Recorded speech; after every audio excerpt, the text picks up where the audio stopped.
Chances are the next time you flip on TMZ to watch the paparazzi taking photos of Kim Kardashian's behind, there'll be another shapely figure in view, that of the 2013 Range Rover.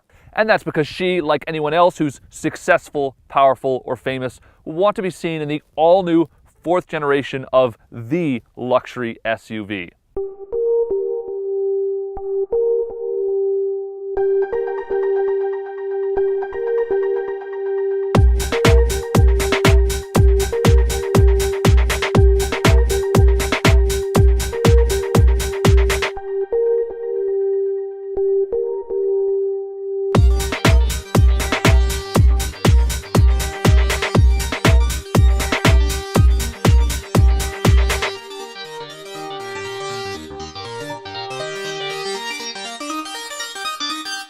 Instantly recognizable because of its iconic design, adding in core brand values of refinement and capability, it has become a global status symbol.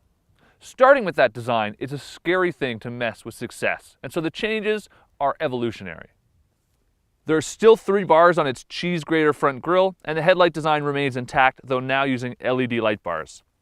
Hard edges have been rounded off to improve aerodynamics, and it has a more swept back look. Shapely, yes, but with a sloped roofline, it's now more modern looking and more athletic. And the 2013 Range Rover has definitely been to the gym, shedding on average 700 pounds per model, helping improve fuel economy and performance.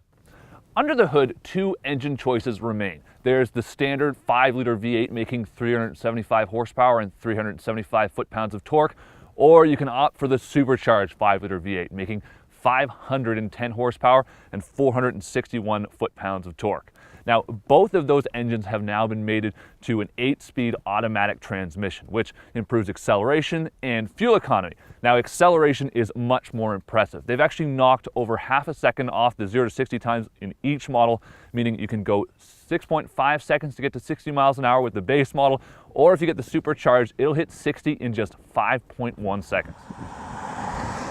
Inside, it's opulent yet simple, which an SUV really should be. Now, helping keep it clean is this center console. There's very little going on here, and that's really nice. Now, part of the reason is this 8-inch display screen, which has many of the functions on it.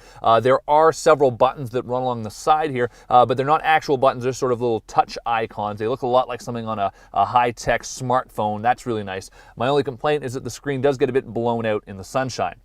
Now, on top of that, there is another LCD screen, which are your gauges. It's 12.3 inches across, so it's huge and looks really high-tech. And my only complaint with that is that you can't get it to display your speed right in the middle. It just has a traditional analog-style gauge.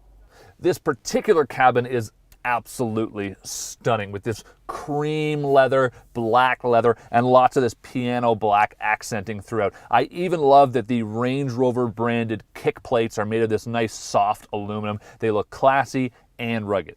Now, of course, there are an outrageous number of customization features you can get with your Range Rover, starting with a new panoramic sunroof, which is absolutely beautiful and floods the cabin with light. You can also get a ludicrous 1700 watt 29 speaker sound system in this.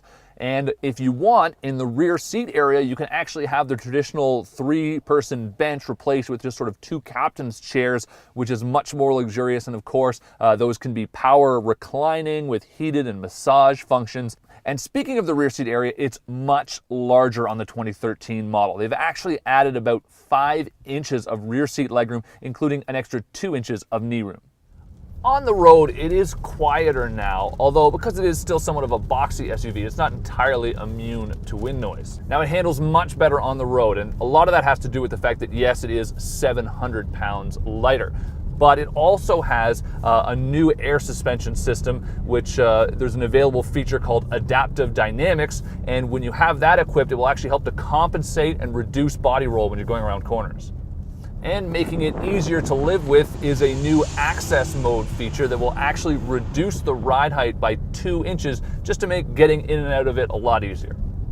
These days, it's more likely to be parked at Whole Foods than doing the whole hunter-gatherer thing. But that hasn't changed Land Rover's commitment to capability, which is why we're here in the middle of nowhere, Utah, to test it out. And this truck really does have everything, starting with low-range gearing, and it has downhill descent control. On top of that, it's got 12 inches of ground clearance, and that's in a regular mode. You can actually extend that by 3 inches in off-road mode, and there's an extra 2 settings to add a total of 3 more inches on top of that. There's even an in-between mode for off-road driving that allows a new raised ride height at higher speeds. Plus, as an added advantage, there's now a new air intake system under the hood, which means it can actually go through an extra 8 inches of water, meaning its new wading depth is a total of 3 feet. Land Rover pioneered what it calls terrain response, which is a nice little dial on the center console that lets you choose between 5 different off-road settings, from mud and ruts to driving on snow to even doing some rock crawling. Now, new for 2013, there's Terrain Response 2. It's an optional feature, but it has an automatic setting for the first time, meaning pretty much anyone can hit the trails with confidence. Of course, you can still turn the knob the old-fashioned way, which I've had the unique opportunity to test out here, and you can really see the differences in each of the 5 modes. Starting at $83,000 and topping out at $130 grand, the 2013 Range Rover is sleeker, lighter, faster, more nimble, and yes, even more fuel efficient. But the important thing is not at the expense of capability. In the era of the crossover, the 2013 Range Rover has managed to stay with the times while not giving up any of its heritage.